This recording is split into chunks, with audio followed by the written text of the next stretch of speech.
evidentment, fer una tasca de pedagogia en el que és les escoles, en el que és els centres de salut mental infantojuvenil i, evidentment, ja no els joves, en els centres de salut mental adults, així com també aquesta coordinació de la comunitat, la intervenció de la comunitat, poder facilitar dispositius que obrin les portes a que els joves, programa Consulta'm, grups d'ajuda mútua, tenir coneixement de les associacions de familiars amb el que és la prevenció del suïcidi o afectats per familiars que hagin pogut passar l'acte i finalment haver consumat el suïcidi, i que és important que tota aquesta informació es pugui distribuir, es pugui facilitar ja des de les escoles, des dels centres de salut mental infantojuvenil, des del centre de salut mental d'adults.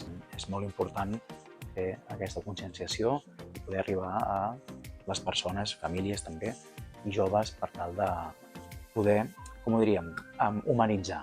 No sé si la paraula és normalitzar o sobretot humanitzar el patiment, i que, evidentment, sempre pot haver-hi algú que pugui ser d'ajuda, i afortunadament crec que avui en dia s'ha de fer aquesta distribució y aquesta informació. Pues un poco este mensaje, ¿no? de que sí hay esperanza. A veces es verdad, y yo lo sé, que hay momentos en la vida en que uno siente que no, que está en un momento tan oscuro, tan difícil y tan doloroso que es muy complicado.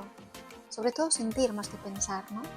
Que vas a salir de ahí. Pero por experiencia propia puedo decir que sí es.